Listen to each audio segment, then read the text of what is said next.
Well, hello, everyone. This is John Byrne with Poets and Quants. Welcome to Fridays with Sandy Kreisberg, HBSGuru.com founder, CEO, chief bottle washer, and everything else.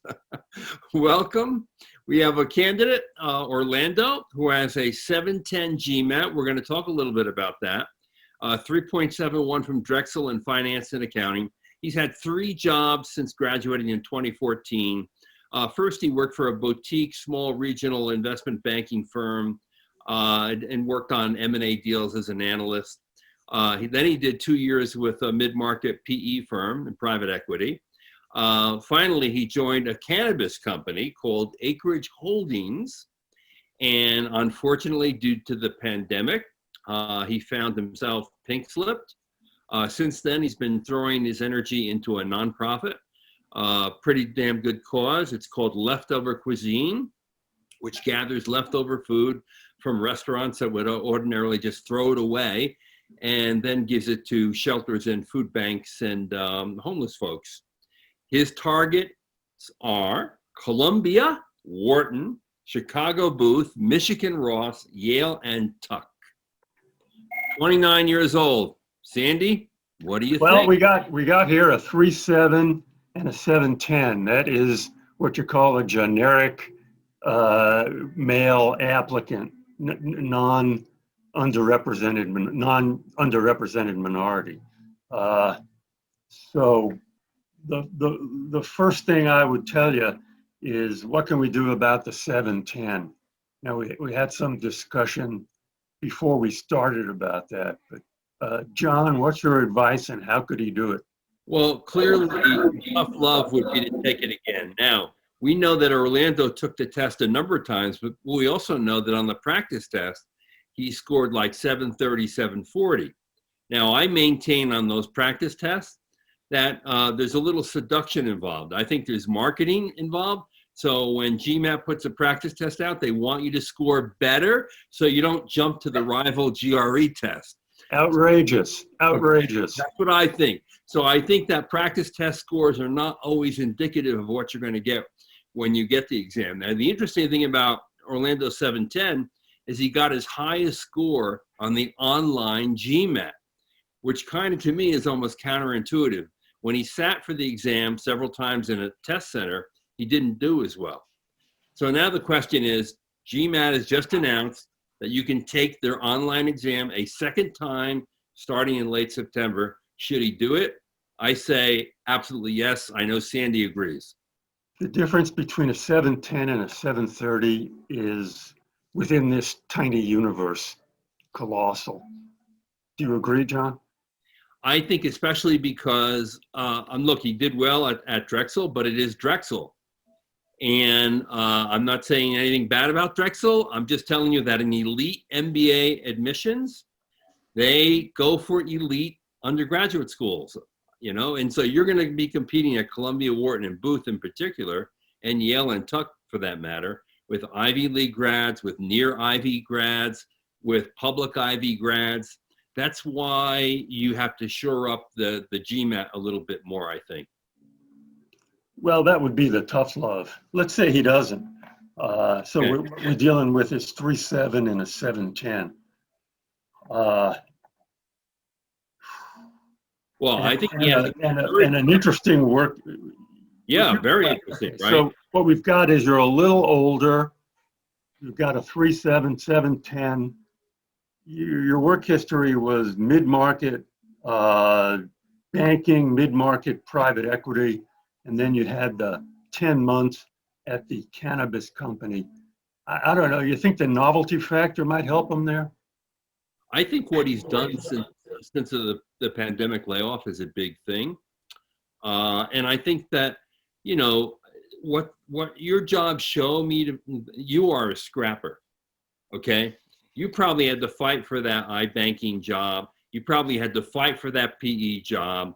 Then you got into a business that's very hot and growing and kind of really interesting. You're a real scrapper.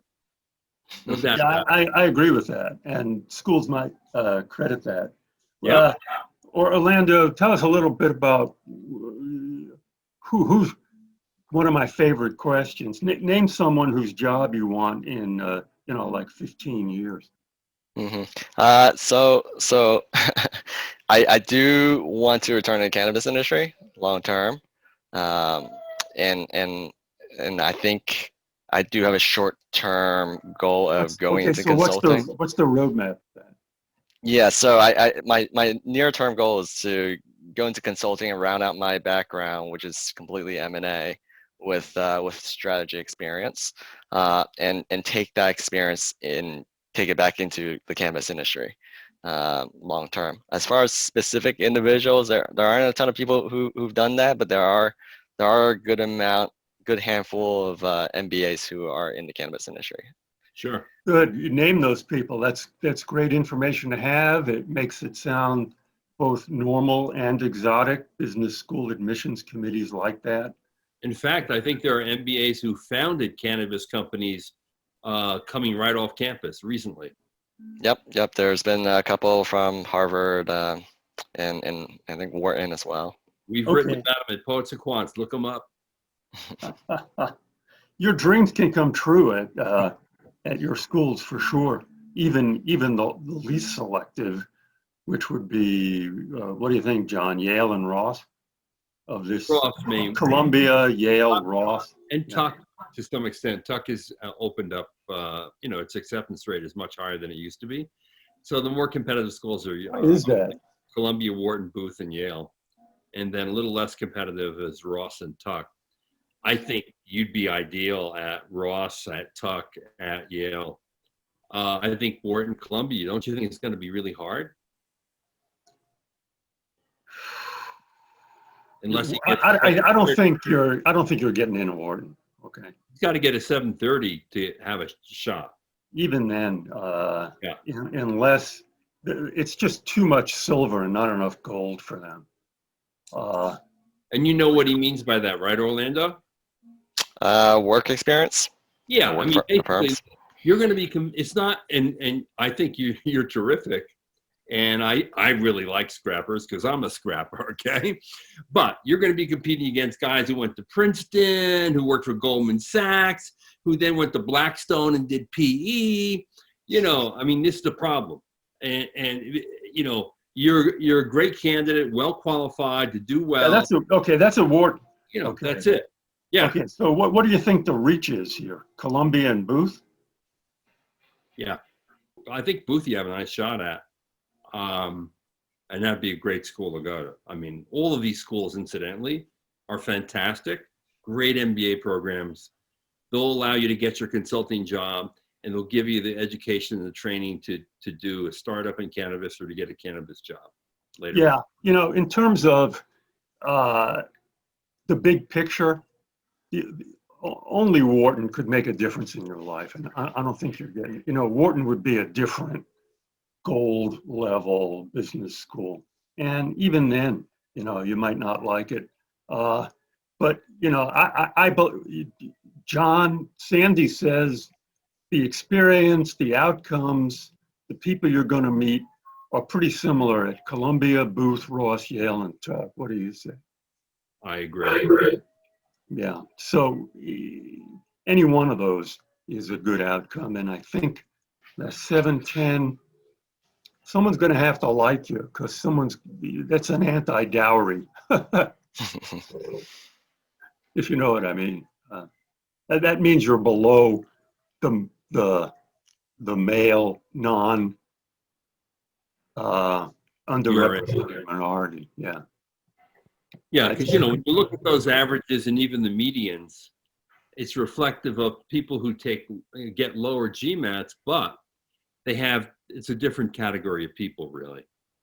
Right? If you break it out to non-minority males, which is what you are for this game, 710 is, my guess is the median non-minority male at those schools could be 740. What do you think, John? At Wharton? Yeah. Columbia? Yeah. Yeah. So then the question is, what do you have to offer for 30 missing GMAT points? And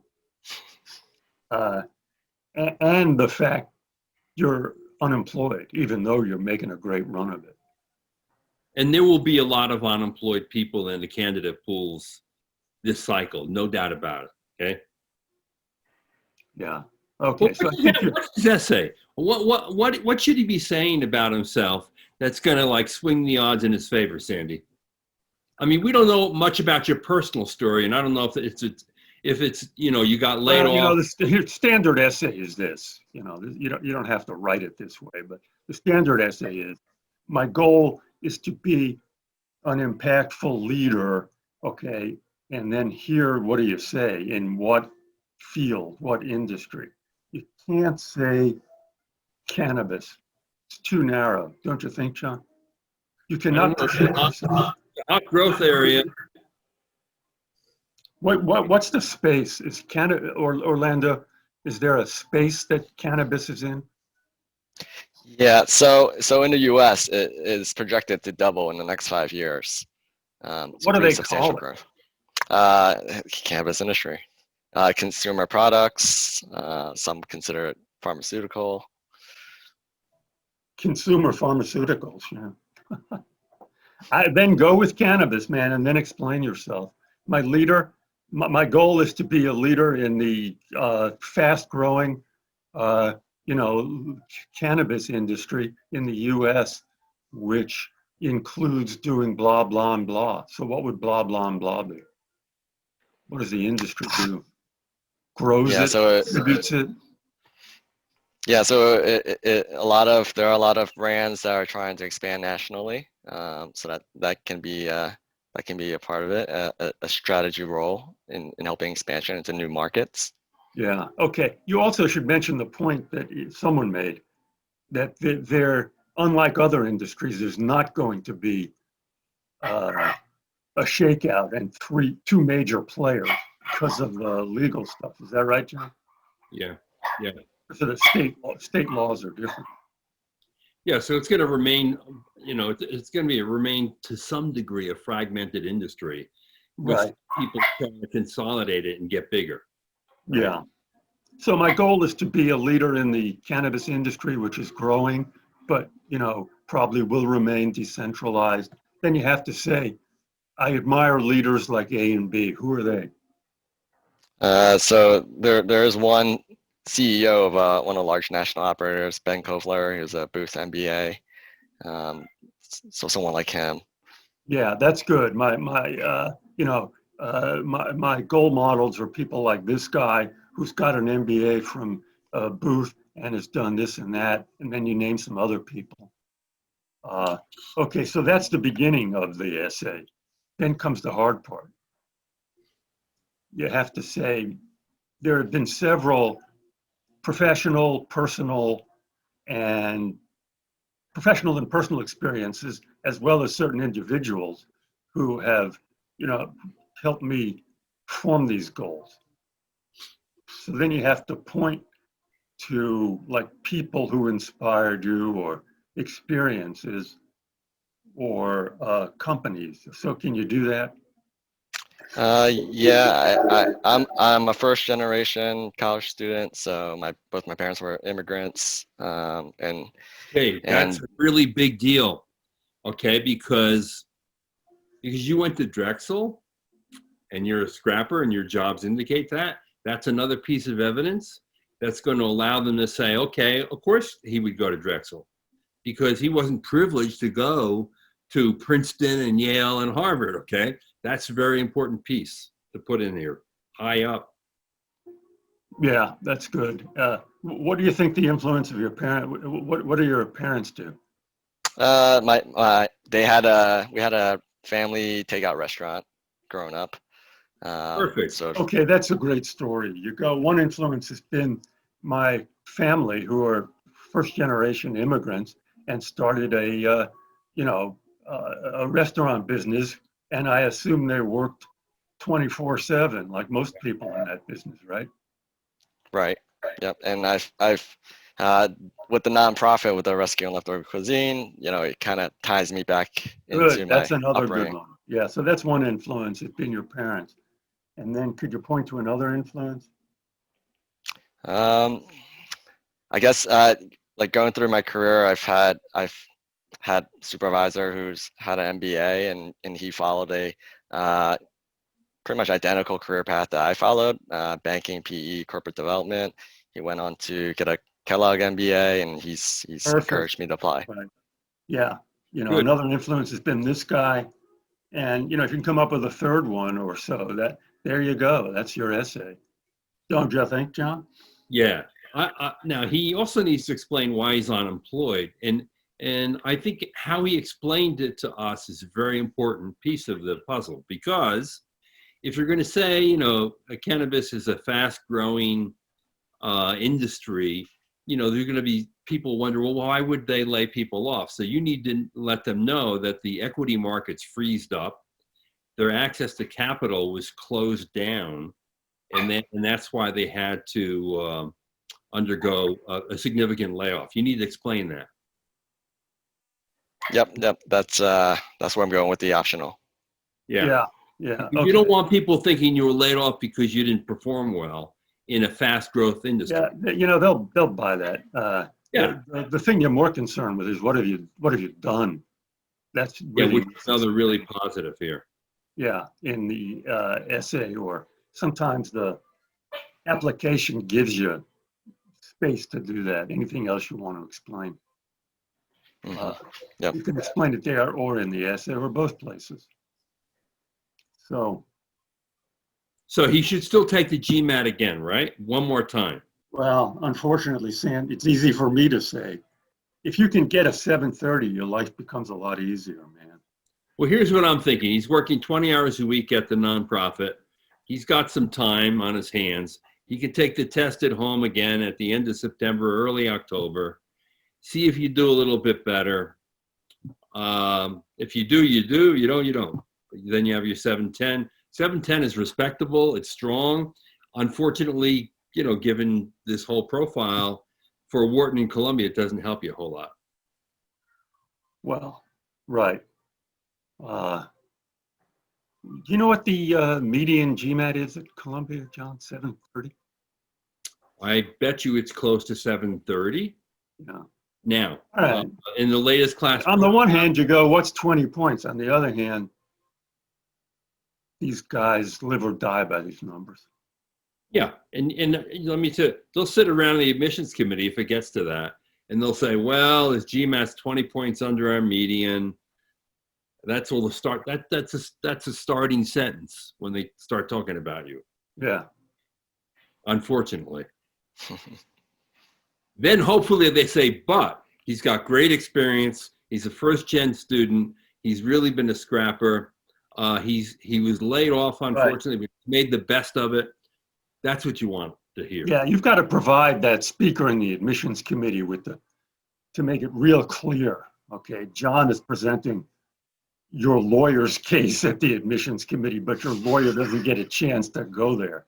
So you've got to cultivate an advocate within the committee by dint of your application and make it crystal clear about these talking points. First generation, scrappy, volunteer work, blah, blah, blah. That's your burden when doing your application, okay? Andy, with the 710, what are his odds at Michigan Ross? 30, 40%. That's good. How about Tuck? 30, you said Tuck is easier to get into, so. They're accepting over 30% of their applicants last 2 years. Well, I call Orlando an average applicant, so that's the way it goes, 30%. Okay, so you got the mark on where they are, and Yale's more in the 20, 22, 24%. Yeah, you're gonna have a hard time there. Yeah. And then Booth and Wharton. Chicago Booth, with his story about admiring a Booth MBA who's done well in this business. I don't know, I don't think that cuts a lot of I don't think mustard. it makes a difference. Okay. Yeah. I think the story makes a difference. I think the fact the guy just happened to go to Booth is not a big deal. Yeah. I mean, you could make the argument that instead of wasting your time with Wharton and Columbia, maybe you should add, you should add Duke to the list. maybe a UCLA. Yeah, you might drop Wharton and add Duke. I'd hold out for Columbia. It might happen. Yeah. And, do you really want to go there? Which one of these schools is your favorite, Orlando? I do. I like all of my reaches. Being from Philly and South Jersey, Wharton, I've been familiar with Wharton, and being up in New York, familiar with Columbia. Yeah. So where do you live? You live now in Jersey City. Jersey City. Okay. So that puts you, NYU Stern would be another possibility for you, right? Yep, definitely. Big possibility, really. that's a great On your idea. list. NYU is a great idea. Yeah. Here, answer. I'm going to make a statement, John, and you comment. Lately, NYU Right? has almost closed the gap with Columbia. No. Okay. Now, we should point out that Sandy is an NYU alum. It's not that's making. I know it's not. I'm just pointing out. Just that NYU is just in the news all the time. No, they've done some really good, cool, innovative things. It's a great school. Yeah. Very good for finance, as you know. And, NYU and Duke in this lineup and taking out one or two of your reaches might be a good idea for you. Yeah. Okay. Give you more likelihood of success. You're also 29. Do it now. You don't want to have to reapply as a 30-year-old matriculating as a 31-year-old. All right, Orlando. Nope, this is it. Good luck to you. Adios. Good seeing you, buddy. He met one Good more luck. time to see. Maybe you get lucky. Hey, and Sandy, thank you. And for all of you out there, this is John Byrne with Poets and Quants. Thanks for watching.